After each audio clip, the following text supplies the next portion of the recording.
Peace and blessings, fam. I'm your brother in the struggle, Ali. And today we're going to decipher intelligent life on other planets.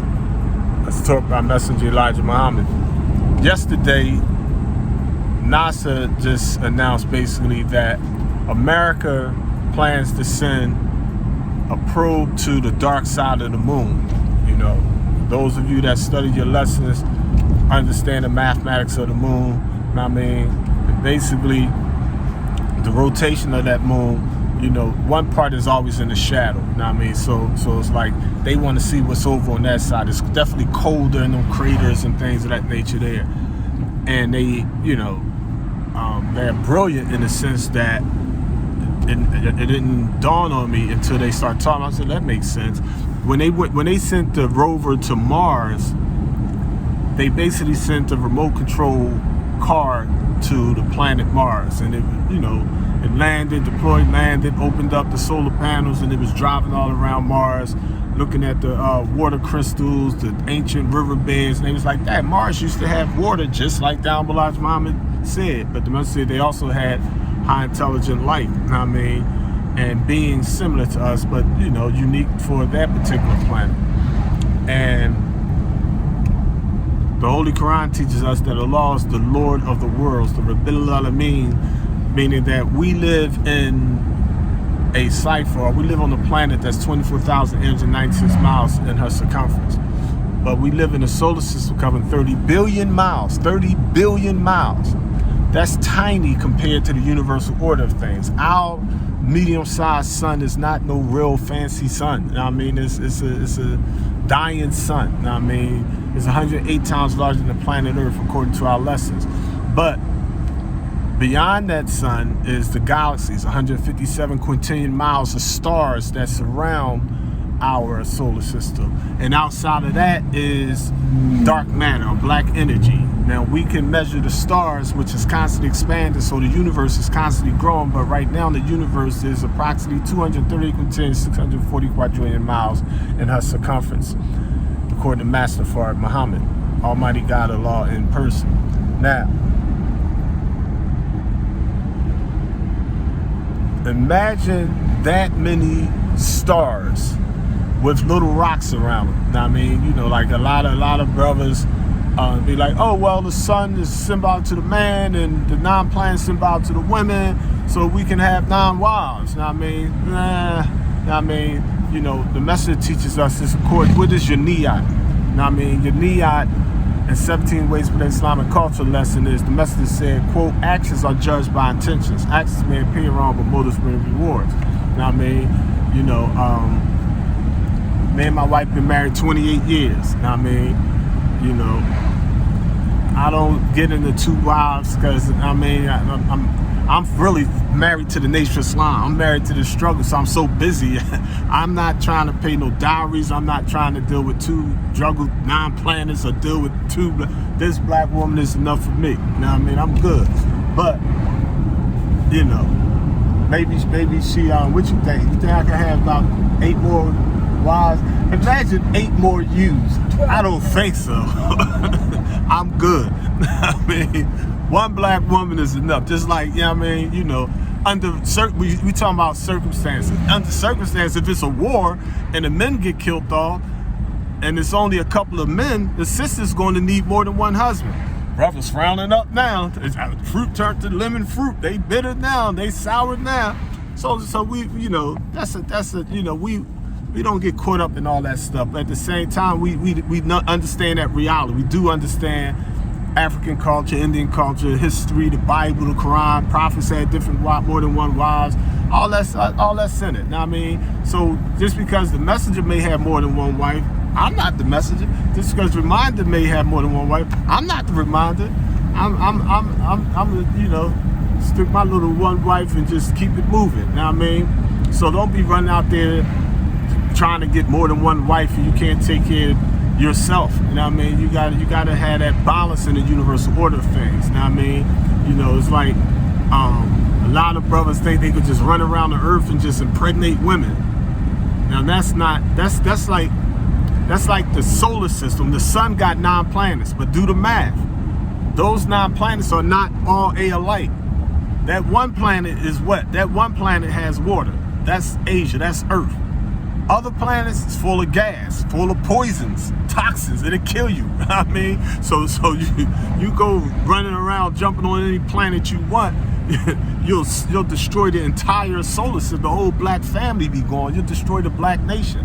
It's a science to this stuff. Know what you're doing. Know what you're teaching. Now, I mean, yeah, the black man is the sun. Yeah, he's a ball of fire. But there's fire in every earth. You know what I mean? She has magma in her.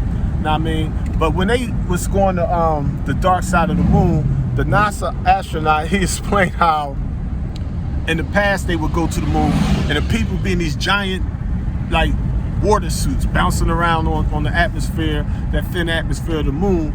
And now they got something better. They got a better system. They basically gonna have them drive around inside of a car with air inside the car, which makes sense. But he said something that made me think about something. He basically said they're gonna send a Snoopy dog toy up there that has a NASA USA astronaut uniform on. And it made me think of something.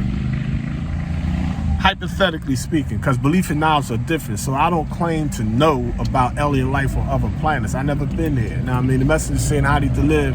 If I was to ask them what you want me to prepare, chicken or fish, he said, I don't know. Your guess is as good as mine. The messenger didn't know. So those of you that act like you know, if the messenger didn't know, how do we know? I mean, Master Muhammad ain't getting all that. But he did teach us ever since we had this earth, we had life right here on it. All right. So, but it made me think theoretically and hypothetically,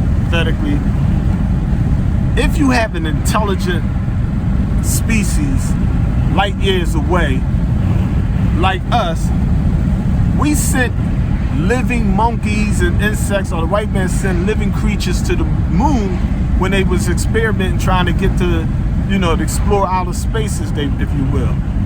Imagine intelligent life forms seeing that on a monkey from this planet. What would they think? They can't. They trying to understand it. Imagine if you sent a parrot to a distant planet or galaxy, and that parrot landed on that planet, and it came out was like, Polly wants a cracker. Polly wants a cracker. And they had technology like, okay, we can translate this language.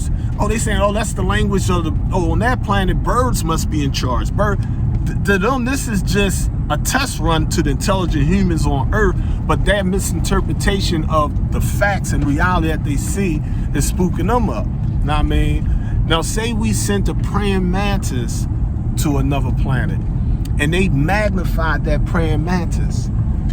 They would look at that praying mantis and be like, this, what we call an insect, to them, is an alien. I mean, so hypothetically speaking, imagine them on that planet, the intelligent beings is whatever. Say they made of plasma or gas or water, or maybe they made of a rock or a solar disk or an energy wave. Who knows what it is? Know what I mean? But imagine them taking and having on that planet countless animals and insects and birds and creatures and fish like we do, and they send an insect from that planet, but the insect is 5 feet tall, and they call it a praying mantis. And they send in the praying mantis with intelligence similar to ours so that they could communicate. And I'm using this hypothetically. And that flying craft or UFOs coming towards Earth, but when they get near Earth, they like, oh, they smoking crack on that planet. They got car pollution. They got all kind of synthetic dope, and I mean, the planet is so poisonous. There's pollution all outside the planet. They got all this space junk out here. We got turbulence. We're crashing, and they crash into the Earth. And one of them barely survived. And our scientists, our military, run out there, scoop them all up. And the 5-foot praying mantis from the distant 25 light years away said, "We come to bring peace." And he said it in English and died. And the government like, dang, what the heck is they operating? No, they don't realize they operating on an insect from another planet. They think they operating on some intelligent alien life form because it is intelligent. But duh, an apple is intelligent. A fish is intelligent. A bird is intelligent. A monkey is intelligent. I mean, so what we have to do is stop over intellectualizing ourselves like we know everything. Now, I mean, we just simply don't know 99.99% of what's out there to know. We just don't know. I don't know. I'll never know. That's the beauty of learning. We learn every day in each and every way. Now, I mean, so I just wanted to share that thought with y'all. Now, I mean, a little figure out there, because when they sent the Snoopy dog to they ain't do it yet. They really gonna send the Snoopy dog to the dark side of the moon, and it had me jokingly and just think, what if it was an alien in the dark side and they seen Snoopy, or say they sent a teddy bear up there, and like on the Planet of the Apes, you pick up the teddy bear, you pick up the doll baby, and you squeeze it down, like, I want mommy. They be like, oh, it's intelligent. Look, this alien talks. I mean, we don't understand what it's saying, but it keeps saying, I want mommy. I mean, well, what you think that mean? And they using their own language, of course, hypothetically. You got to picture this. Fiction writers get what I'm saying here. I'm just going a little deep here with y'all, just having fun with it. But the point is, the messenger warned us, and Al says arrived. He said, belief and knowledge are different. We can believe that there's an airplane outside on our doorstep. But once we open that door, we now know whether or not there's an airplane outside on that doorstep. We can believe that the pyramid is really a UFO. We can believe that the Great Pyramid of Giza, which weighs 14 billion pounds, consists of 2,800,000 blocks, is really some type of sophisticated UFO. I mean, anything's possible. But some things are so improbable, it's impractical. I mean, and we need to wonder why humans believe such spooky stuff. I mean, mythology is a deep rooted thing in our reptilian part of our brain. I mean, but as I close out, I want y'all to be mindful that the teachings of Elijah Muhammad gives us the opportunity to live and learn and love. Islam Allah, the struggle continues.